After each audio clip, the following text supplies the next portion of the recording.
One of the thorns in Rishi Sunak's side for the coming election next year is the existence of the Reform UK party, who are attacking the Conservatives from the right while trying to pull away a lot of their kind of normal member base on economic platforms to the Reform UK banner, because they believe that under Rishi Sunak they've become too centrist, they've become too socialist in their words, right? Richard Tice is the leader of Reform UK, a property developer, and he has literally called Rishi Sunak part of the socialist blob in control of the country, and says that there's no difference between Rishi Sunak and Keir Starmer, which is obviously true that there's no difference, but they're both neoliberals, not socialists, right?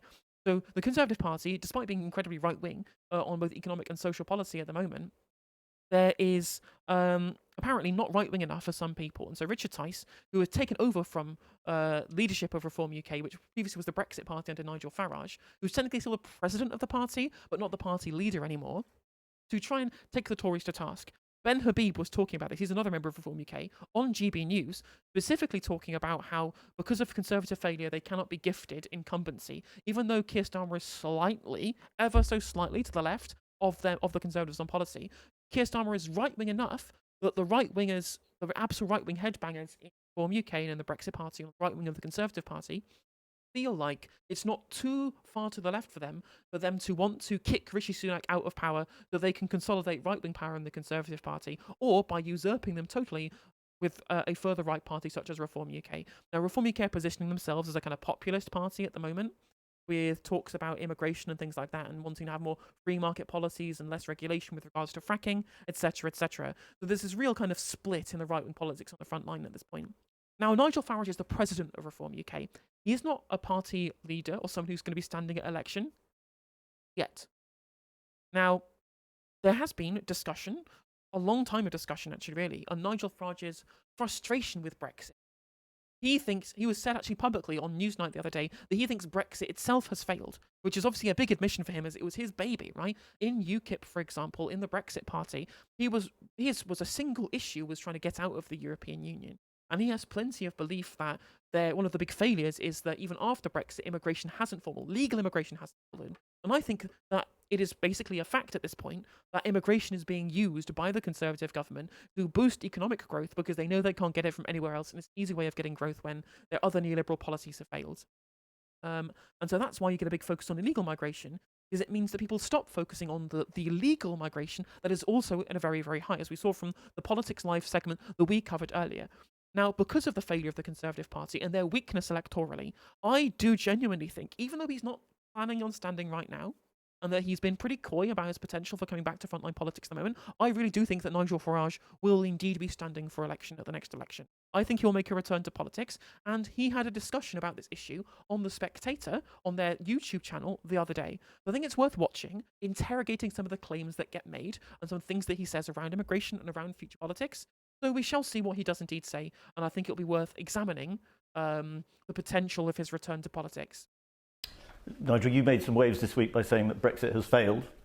Well, hang on a second. I said Brexit's failed because of what the government's done with it. Yes. You know, number one, we haven't actually helped business. Businesses are leaving. We've got a brain drain going on for the first time since the 1970s. Secondly, there's an absolute breach of trust with the electorate over immigration. It's absolutely perfectly clear. The only reason we won that referendum... What's interesting as well is that he's saying Brexit has failed, right? Because it wasn't Brexity enough for him. When the irony is that if Brexit had been much softer and we'd maintained much more kind of market-based ties with the European Union, we probably wouldn't see the amount of brain drain, both business and labour brain drain from this country, were we not had the hardest possible Brexit, which is what he was gunning for. Even though beforehand, right before the actual referendum, he was talking about a Norway-style deal with the European Union. He's now completely disabused from that and has changed tack and saying, well, actually, Brexit wasn't hard enough. We needed more regulation. We needed to ensure that we were the absolute bottom of the barrel, race to the bottom economy to try and attract new business. For example, that was his argument for Brexit after the referendum had happened. But now, not only are we losing businesses, for plenty of reasons, Brexit is one of them, actually corporation tax is one of those things too, has been mentioned a lot previously. There was AstraZeneca moved to Ireland rather than the UK because of corporation tax. Brexit and the ability to not have easy trade negotiations with companies in Europe has led to a lot of businesses coming out of the country because we don't have enough frictionless trade with the people who are on our doorstep. which is ironic. But we're also losing, because of our stagnant economic growth that we've lost due to Brexit, we are seeing skilled individuals leaving the UK because wages are low, because of the kind of labour market reform that this guy wants, right? This guy wants it to be a race to the bottom on labour market principles too, not just on corporate taxes. He wants there to be a fight between, reduce the power of labour within the labour market to ensure that maximises corporate profits again, and that will lead to even further brain drain when wages are too low and skilled people leave the country to go elsewhere. We're seeing this at the moment where doctors are leaving to go and work in Australia. Young people are just abandoning the country wholesale because there's no economic prospects, and that's his fault. For businesses leaving because of Brexit, and because of young people leaving because of the supply side labour market reform that is supported by people on the right wing of economics. Referendum, where people turning out on council estates in the Midlands of the North thinking, you know what, this is the one time my vote can make a difference. And thirdly, Brexit is failing because it's actually turned out that our politicians are about as useless as the European Commission. Now, that doesn't mean voting to get back sovereignty was wrong, far from it. But in the minds of ordinary Brexit voters, this isn't working. And I'd remind Fraser, there were a third group of people in that referendum talking about immigration, those that didn't want to talk about it at all. I remember being told, by Hannon and Boris Johnson, no, don't discuss immigration in the referendum, we'll lose the referendum. Some of our very posh friends don't like this sort of thing. In the end, the thing is, it is true, right? There is a large section of the population who want less immigration for cultural reasons, right?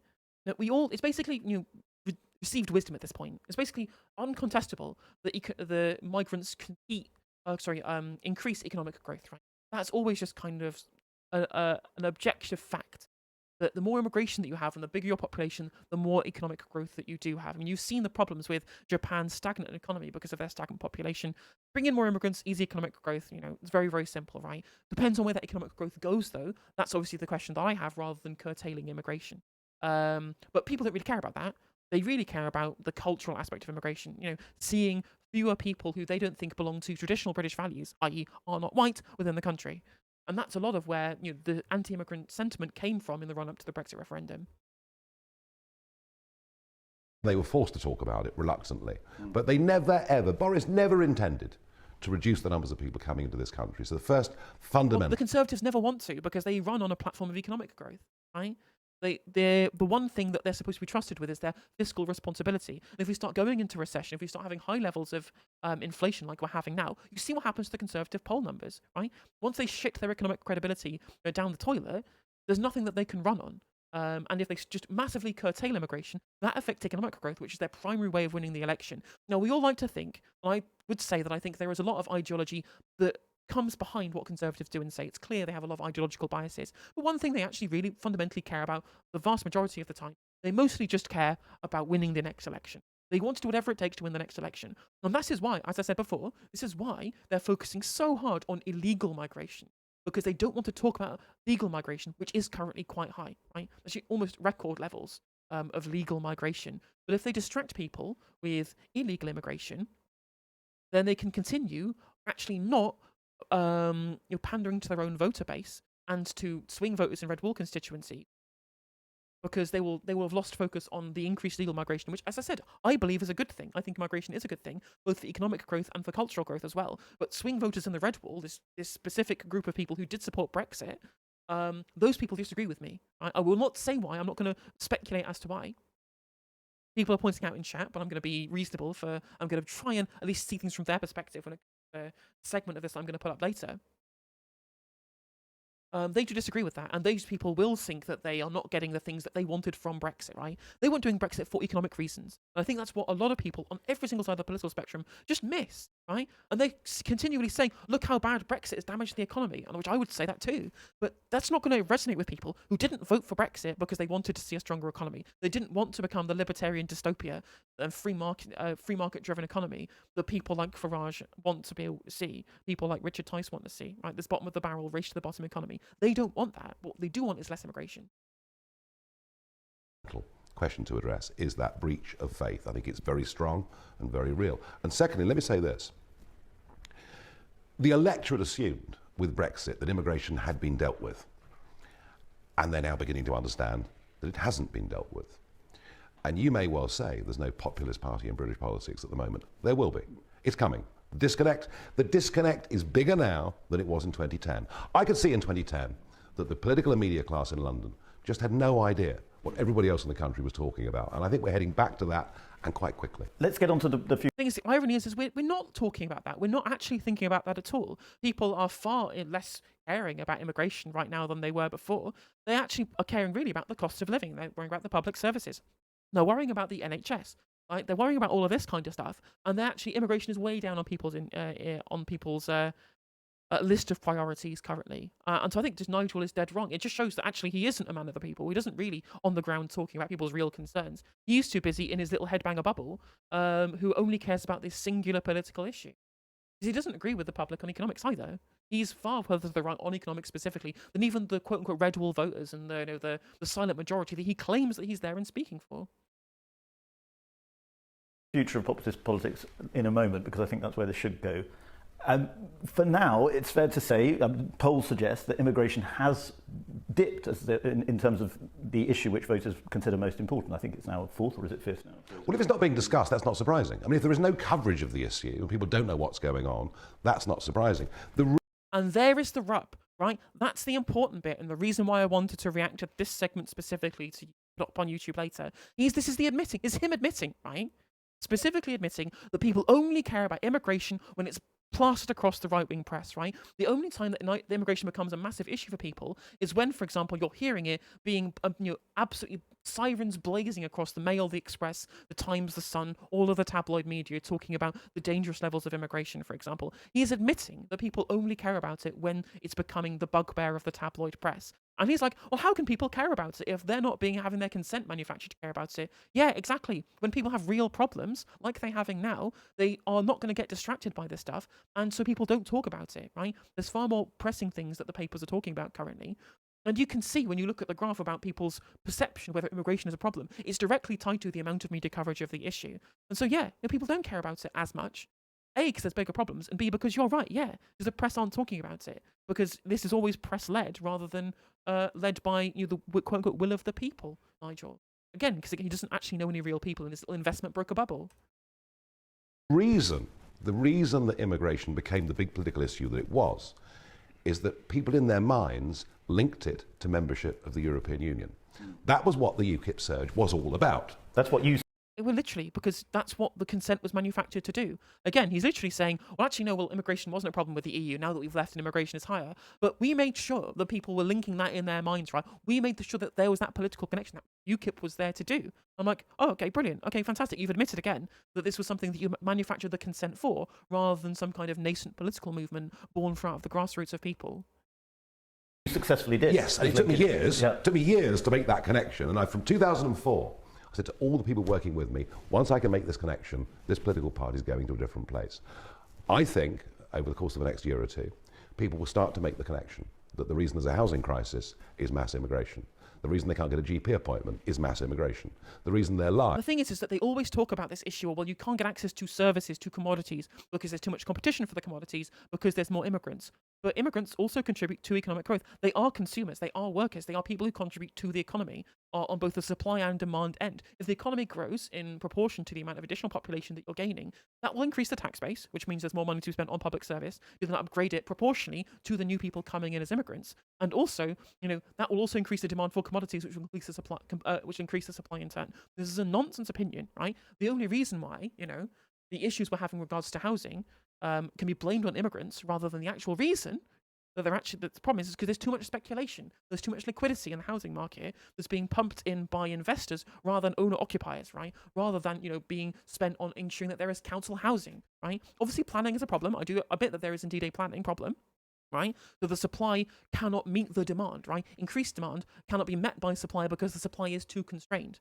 But the problem is that if you start unconstraining supply, you start having to tear up the green areas that people do want in their cities. So the obvious solution to this, more council housing, more social housing, more high-density housing coming from the state to meet the demand that they've got, which they would be able to do. A, because, it's a positive ROI anyway. Council housing is positive ROI because, you've essentially turned the council into a landlord.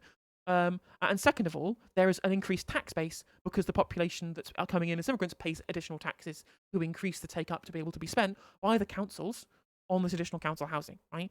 the demand does meet the supply, but obviously the supply is too constrained because our planning is too restrictive, and the government isn't building enough council housing, and of course things are weighted too much in favour of institutional investors rather than owner-occupiers or councils.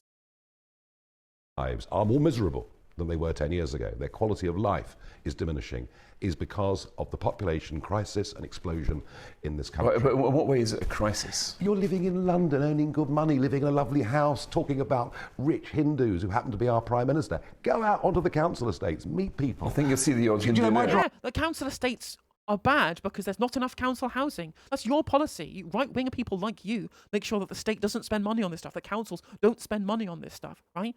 There would be additional supply of housing if you actually had politicians who wanted to build council housing in the first place, right? It's the right-wing economic ideology that started with Thatcher and continues to this day that you subscribe to, Nigel Farage, that has led to the dearth of council housing available for people to live in. My driver's kid didn't go to school last year. The school's too full. 13 years old, not at school. Right, so your driver... Yeah, it's not like, right, we've just gone through a massive amount of austerity period, isn't it? In fact, the last time we were talking too much about the fact that there was unlimited migration to this country was under New Labour, right? Obviously, I take a pretty dim view of the New Labour administration, but at least one of the things you definitely got out of New Labour is that you definitely got increased funding for public services. So the public services increased to meet the additional demand from the additional population. We got the reverse under the Tory government, where we continued with the level of migration, but public services were being cut back by austerity. There's a reason why people are worried about immigration now, or were up to the Brexit vote, when austerity was making sure the public services didn't function, weren't growing to meet the additional demand, and they weren't as concerned during the New Labour government when public services were being funded and were there to meet the demand. This issue is not an immigration issue, it's a public services issue, it's an austerity issue. What you're saying that the local authorities refuse... Yeah, right, it's incredible for him to say, think about the plight of ordinary people, my fucking chauffeur and his kid, right? Yeah, you sure really are down with the kids, aren't you, Nigel? ...to provide his child with a place because there are no education places. Ivory Tower? Me? No, in fact, my chauffeur has never visited an ivory tower before in his life. That's right. I very much doubt It's happening that. all over the country. It doesn't. It's illegal for councils to refuse people No. Home education has been given online, no place at schools. You go to Lincolnshire, for example, you'll find 4.5, 5-year-olds, maybe 20 miles on a bus to get to school. There is a population explosion that is damaging and diminishing the quality of life of ordinary folk in this country. If you don't see it now, I promise you, you will see it. But why is it, what I can't make out is this, if there is this anger, then why hasn't it got no political expression? Why does why the Reform Party do so incredibly badly? Just a few weeks ago, if we polled 1,000 people in Stoke-on-Trent now and asked who the Reform Party was, I wonder how many would know that it even exists. That's the problem. We may know because we live in this world. You literally have your own show, right, on GB News, which has loads of viewers, all the headbangers who really want to see your policies, all watch TV News. They watch Talk TV. Talk TV, literally one of the hosts on there is the leader of the Reform UK party, Richard Tice, right? The deputy leader of Reform UK, David Bull, has his own daily slot on Talk TV. You have plenty of exposure as the Reform UK party, and you still do badly because people just don't want the shit that you peddle, right? You're not the voice of the people. You're not connecting with the silent majority. You're just pandering to your own little echo chamber. And I would know. I also pandered to my own echo chamber, but at least I admit that I pandered to my own echo chamber.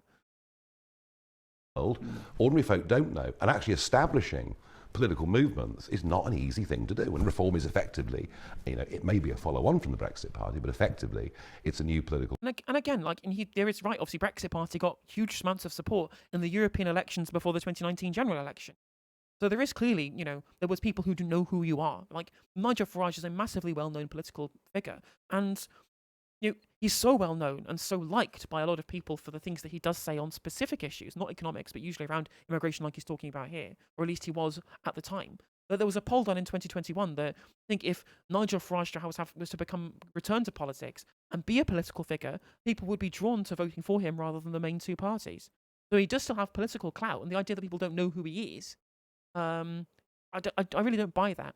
It may be that the connection here really is that people want him, they don't want Reform. They like him as a character. They don't like the policies of Reform UK enough to vote for them. So I think this is really and truly why I think it was important to understand that not having him tied to a political movement makes it far less likely to do well. And this is why I do think that he will return to politics. I think later in this interview he says that he's not chosen whether or not he's going to come back to politics.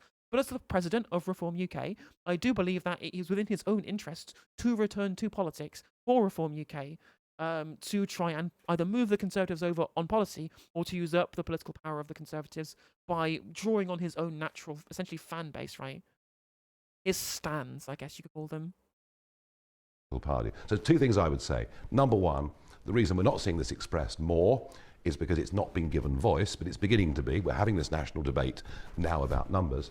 And number 2, there's not a political leader that people can see at this moment in time voicing their concerns. Once those connections are made between, I mean, everything, even travel, even the length of journeys, potholes in the roads, these are all symptoms of a population crisis, and it's going to dominate. No, you're literally saying entirely austerity problems, right? Austerity problem, failure of investment from councils, right? Austerity problem, failures on the NHS, austerity problem, right? Things like schooling places. This is the problems of austerity. And again, it's a really easy way of these people from shifting the blame onto immigrants for things like austerity in the form of collapsing public services and, for example, dropping wages as a result of supply-side labour market reform. And you're saying, well, immigrants are the problem. Yeah, you've got to blame the brown people. An easy scapegoat for right-wingers who know that their economic ideology is not popular. They have to launder it through other means, talk about the culture, talk about the effect of immigrants, when really the problem is, austerity, neoliberalism, this right-wing economic policy.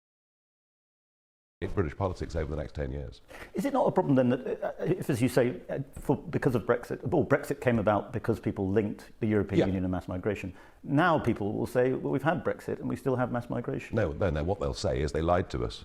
Yeah. They lied to us. But maybe they wanted control over immigration. That's the big difference. Can I put it to you, Nigel, that before, there was palpably no control. Free movement, that's what it means, right? You can control it. Now, right now, if you look at who's coming in, there are different people, not the pools. The Indians are now number 1, followed, I think, by Australians.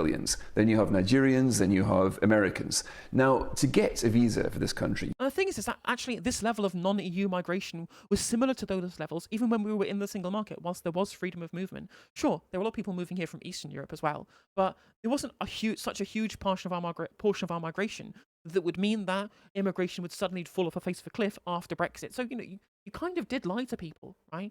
The only way that you were going to get the massive drop in migration that you were clearly running on a platform for, Nigel, was if, you got into power yourself and enacted wide-scale removal of visas and changing every single policy we have around migration, and also, tanked the economy at the same time. You need to be over a certain salary threshold, you need to speak English, you need to be getting a job in a certain profession. Those are the criteria. Well, hang on a second. I mean, the salary criteria, when Australia does this, it says we're short of engineers, we're short of people in these sectors, we will open up spaces in this sector. In nearly every single case, those that go to Australia are earning more than the average wage. What this government have done is they've lowered the thresholds to the most unimaginable levels, where actually the threshold to come in is £8,000 to £10,000 lower than the average wage. That's why the numbers are where they are. They have deliberately engineered this. And of course, they've got their big... Yeah, it's almost like that they know they can't win an election if the economy gets fucked over because the population is continuing to drop onto unsustainable levels. Obviously, there's the seasonal work as well. You're absolutely right, Theos, which is, as you say, is indeed low paid.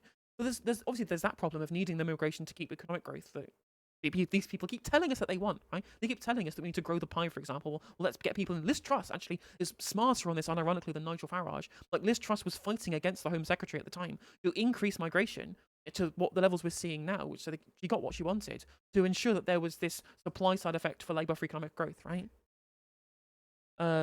Obviously, overall supply and demand changes with immigration, right? She wanted to increase both supply and demand with immigration, right? It's not just a supply-side policy. And they want to be able to see that growth. They want to see that increase in economic activity in the country, which clearly Nigel Farage doesn't get. It's central to right-wing parties being able to win elections.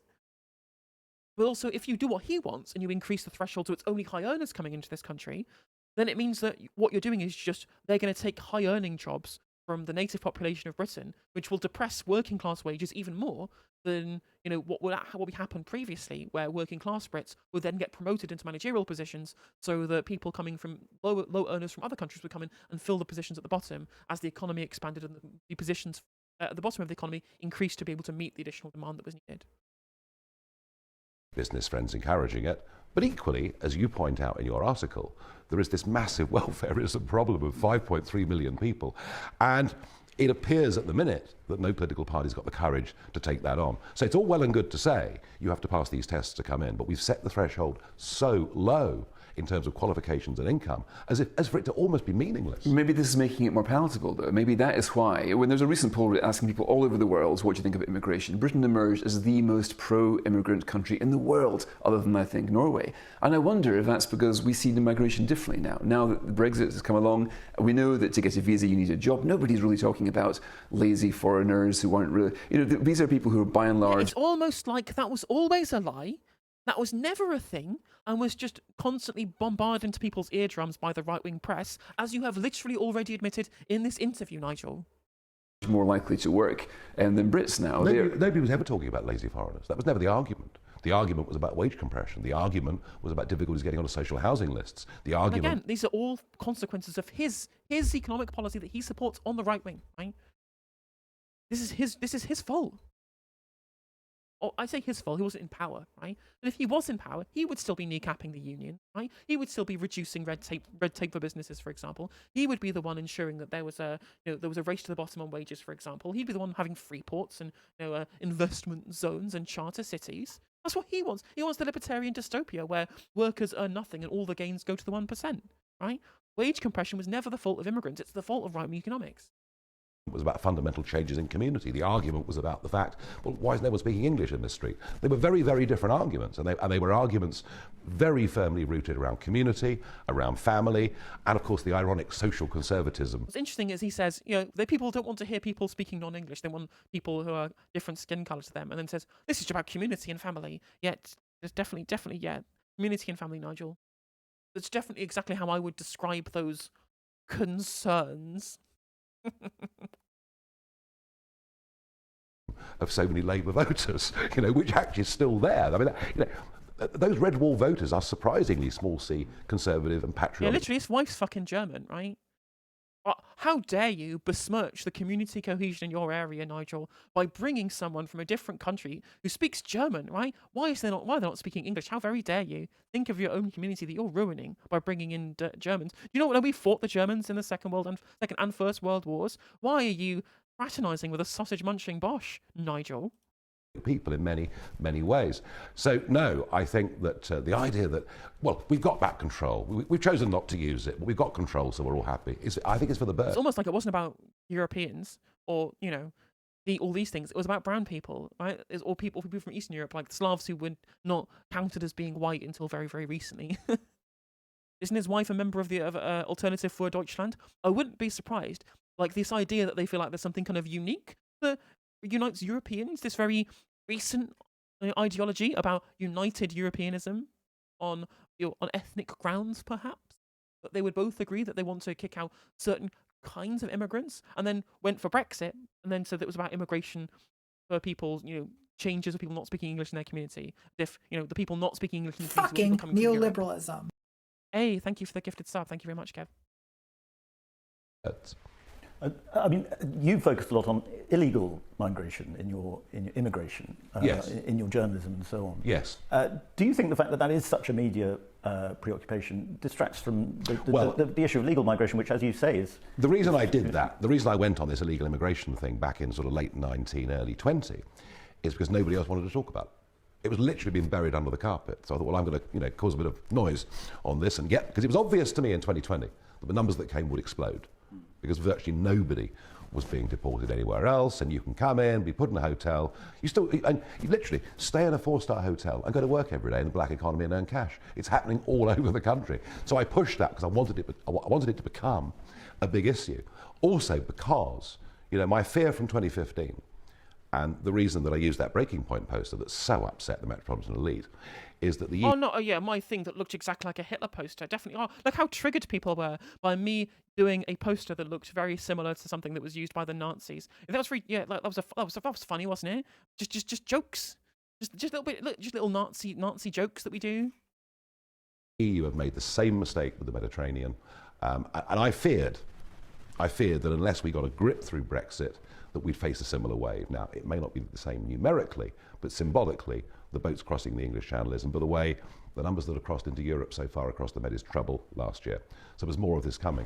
But ironically, yes, everyone's now become so focused on Yeah, literally. The commodities broker, I was the one who is going to stick it up to the elites, apparently. The elitist baristas in central London who have English degrees from Loughborough, right? These real metropolitan elites who have progressive values but who still rent in extortionate rates and will never have any assets to go. Those are the real elites. Me, the commodities broker, I am the working man's person with my chauffeur. Definitely nowhere near any ivory towers. What's been happening illegally with 46,000 people last year, that you're right, it's kind of stopped us talking about legal net numbers. I remember you accepted an award at the Spectator's Parliamentarian of the Year Awards a few years ago, and you said, "You'll never hear from me again." Well, I have to ask you, do you think that there's obviously a space opening up to the right of Rishi Sunak, particularly on the issue of immigration? Will you be going back into... I think it's bigger than that. I think the absolute betrayal of the 5.5 million men and women who are sole traders and self-employed. I mean, you can't believe the anger in that community out there. They loathe the Conservative Party. They fear Labour will be even worse, but they loathe the Conservative Party. The complete lack of understanding of how the IR35 rules in practice are working in the building industry. Hey, Kevin, that's you, that is. Etc. So it isn't just Nigel Farage is trying to speak to you and your IR35s. on immigration. There is I think the sense of detachment that the conversations that are happening in Westminster are so far removed from ordinary people's lives. I mean, when I campaigned with the Brexit Party in 2019, quite successfully, we got rid of Mrs May, and I'm rather proud of that. But the slogan we campaigned on wasn't even about Brexit. It was change politics for good. There was a hope and a feeling that a different kind, a more engaged kind of politics would come from Brexit. None of that's happened. So the answer to your question is very simple. The gap that... It sounds very much like he's been talking with Matt Goodwin, right? In the... A lot of what... And I think I agree somewhat with the two of them in that something that Brexit did show is people's disengagement from politics and wanting to there be some kind of rupture in the kind of the political consensus politics of 1979 to 2016, right? I think there's some truth to that. Unfortunately, what I really wanted was rich cunts like this to not be as massively involved with every single part of political policy making. People who grew up and went to expensive universities, who then got jobs in the financial sector, who know all the media people, who are part of the establishment. Right? That's what I wanted to see. What I didn't want to see was actually the opposite happening, and a very tiny group of the worst people in the country having all of their whims satisfied at the expense of genuine working people. You know, great, brilliant, love it. And instead we actually got a Westminster consolidation amongst both the Labour right and ironically, like this kind of weird conservative hybrid political platform based upon kind of like the centrist economics or like centre-right economics of Boris Johnson with the kind of culture war bluster of Suella Braverman wrapped up in Rishi Sunak who doesn't really believe in either. Very, very strange. That is opening up in British politics on the centre-right is potentially bigger than it was with UKIP. I mean, it's a very, very big gap. You very skillfully didn't listen to the second part of my question, which is, will you try and fill that gap? Well, I haven't finished yet. Just Okay, give me sorry. give me a moment. I wasn't ignoring you. I can be accused of many things, but not ignoring questions. So the potential is there, and something or someone at some point is going to fill it. You know, I sort of call it an anger gap. Now, it depends who fills that anger gap. I hope and believe what I did before was a positive way of filling it by saying, let's get our sovereignty back as a means of dealing with these problems. Before I came along, already came to prominence, the anger gap was being filled by Nick Griffin. And it's very easy to forget, between 2005 and 2010, the extent to which the BNP were laying down roots, you know, in those northern towns. Were they really laying down roots? Did they actually have much electoral success? They had like reasonably more membership than they would have done because of the exposure that he got on things like Question Time, for example. But I think the idea that there's some kind of nascent political movement that's going to explode across the country, right? Interesting how he compares himself and the same space that he occupies to famous friend of the Ku Klux Klan, Nick Griffin. He's like, yeah, I'm going to fulfill the same position as Nick Griffin. So this isn't about race, apparently, then, is it, Nigel? Like, you wanting to fill the boots of Nick Griffin? Like, obviously, this is pretty tangential here, and I think you could say that I'm reading too much into this, but it's interesting that he feels like the boots that he wants to fill, the position in politics he wants to fill, is that of Nick Griffin, which I find pretty telling. Town councils, etc. I haven't decided what I'm going to do. I mean, I'll be honest with you. I do feel that a large chunk of the country deserves some representation and deserves a voice. Equally, I'm still pretty bruised by the 2015 general election. How can you get 4 million votes in one seat? It makes it a very difficult thing to do. No, this is all lies. He will return to politics. Reform UK will get nowhere without him. He is currently the president of the party. He has a material interest in them doing well, and it's the perfect time for them to do so. They know the Conservatives are on the back foot. They know that the Labour rights are the controlled opposition that they need to not worry about being in power, rather than the Corbyn that he deliberately tried to kneecap in 2019 by deliberately running Brexit party candidates to put Boris Johnson into number 10, right? To split, the vote amongst the people who would never vote Conservative but would vote an alternative party against Jeremy Corbyn and Labour. He knows what's in his material interest, and that's why I firmly believe that he's only being coy about it now, because he knows he is going to run, but he wants to wait for the opportune moment. Otherwise, he would say that he's not running.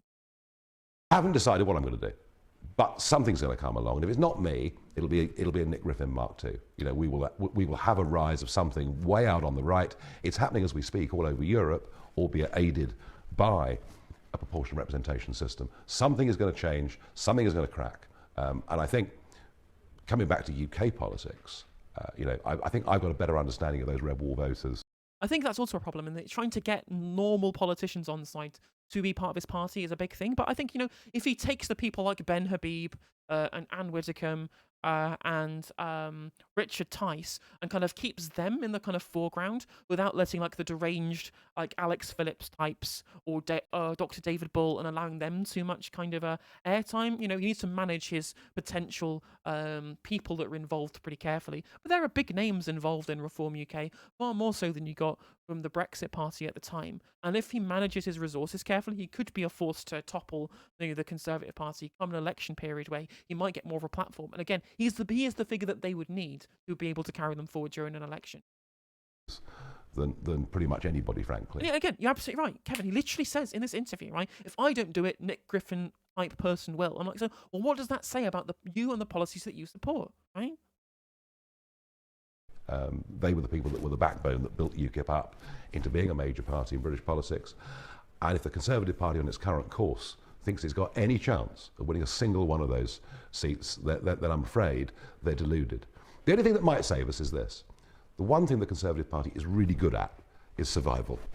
It's been around for a couple of hundred years. It exists to attempt to get power and to hold power. And again, it's really great watching, because this has been published by the Spectator of all channels. So this is a channel for right-wing people that most leftoids would never interact with. It's really nice for them to just say the quiet part out loud, right? Where they just say, yeah, the Conservative Party doesn't exist for the public good. It just wants to win election, right? They're just good at winning, right? That's what they're there for. That's their role, is just to make sure they maintain power forever. Like, okay, brilliant. I'm glad, that they're happy to say the quiet part out loud when they think that the important people aren't listening. So they've still got time, I guess, if they chose to be genuinely radical, but I can't see it happening. By radical, you mean cutting the number of visas issued? That's your definition. Because the funny thing is, we've just had local elections, and how many parties of various stripes stood for the visas? Not a sign, not a sniff. Actually, I think it's wrong, Fluff Weasel. I think the Tory party are increasingly becoming less happy for the wingnuts to be part of the party platform, because it is turning off voters. It turned voters off at the local election. Their vote share plummeted, not just because they're failures on the economy, but because they were failing on the economy whilst also trying to win people over on a bunch of culture war shit that they literally did not care about whatsoever. And I think that people like Braverman and Patel and people from the CDO, and maybe not, lots of people are committed to the Conservative Party, so will stick around, but there will be people, both members, voters, MPs, people from that end of the party, who would be likely to jump ship to Reform UK if it looked like things were collapsing for the Conservative Party specifically, right? When Liz Truss was polling at 19%, this was a real danger to them. And Rishi Sunak trying to steady their course on the economy is their saving grace, really and truly. And if he goes too far to economic rationality, quite frankly, on those grounds, that is going to increase the likelihood of people like Reform UK trying to attack them from the right too. Of the sort of anger that you're talking about. But I wonder, is it real or might it be? Because there's no way. But that was the same effectively before 2010. Other than the BNP. No, you were just telling us Nick Griffin was getting a huge number of votes. There was palpable anger then. The BNP in the north, but they had a big presence. At the moment, if you want to vote that way, there's nobody giving voice to it. That's the gap in the market. But it looks like a lot of those voters are going back to Labour now. Yes, I've met them this weekend. Yeah, I met them this weekend. Why do you think they're going back to Labour? Is it because Keir Starmer's talking to the right on some things? No, I think this Tory party, they don't identify with these Conservative politicians at all. They briefly did with Boris for a bit. He seemed rather fun. He seemed rather normal. And they identify It's with exactly what I was saying, right? It's exactly what I was saying. I did a video on why liberal types just do not understand the popularity of Boris Johnson. He was the perfect package to win over exactly the voters that Nigel Farage is talking about here, right? He was changing the narrative on austerity. These people like building new hospitals. They like levelling up, right? These are policies that spoke to them, whilst also being pro-Brexit and being not the establishment type, rhetorically, right? Obviously, he is the establishment type. He's a bullying the club member. He's rich as Croesus, or at least was before he started shitting out money for no reason, and not being able to earn enough for the Prime Minister's salary. But it's clear that he didn't fit the kind of regular Conservative Party politician mould because he was a bit of a goofball, right? He spoke to these people in a way that no politician really usually would do, right? And so, that's why he did so well in 2019. Farage is a good political operator. I would not doubt that for a second, ADX. And he's right. The fusty, technocratic, genuinely establishment-looking politicians, both in the way that they look and the way that they act and the people that they are friends with, like Rishi Sunak, they don't really gel well with these people. They don't like the look of these people. And in general, they're just going to go back to voting Labour because these are the communities that got destroyed by Thatcher. These are the communities that had their factories closed by deindustrialisation. These are the people who had their pits closed during the 80s, right? They shouldn't be voting Labour. They should be voting Conservative because their material interests now that they're older, do indeed lie with the Conservative Party. But the Conservative Party just hates these people on grounds of the places that they live, quite frankly, and the communities they're a part of, so they'll never vote for them. That's why they're a key demographic that could shift to Reform UK. We're probably unlikely to vote for the Tories in a post-Brexit, post-Boris world, and will naturally default to Labour given their no alternative. And I think that's where Nigel Farage is correct here. Starmer, do they? No, not really. So why are they going back to Labour? Because they're tribal Labour. That's where they come from. They've been voted. Their families have voted Labour since 1918. The sort of the gateway drug of UKIP and the Brexit Party took them to the Conservatives in 2019, and that was on a Brexit. Let's get this thing sorted out. Let's get back control of our borders. What was I saying? But they're going back to Labour because that's where they're from, and and I think there's also a profound sense of disappointment that the Brexit thing has not worked out the way they really wanted it to. The irony being is that it never, ever, ever was going to work out for them in that way. It was all lies. None of it was ever going to be the sunlit uplands that they were promising. You got the Brexit that you really did, genuinely got the Brexit that you wanted, Nigel. You just didn't get some of the economic policy to go along with it. And that econ policy would have been even worse. I'm literally a communist. Little Sil, thank you for the follow. And with that exclamation from Ash Sarkar, I will end the segment there, I think. If you enjoyed this video, please do consider liking and subscribing. It does help out the channel and the algorithm. And if you click the bell notification icon, it will let you know when I go live and when I upload videos.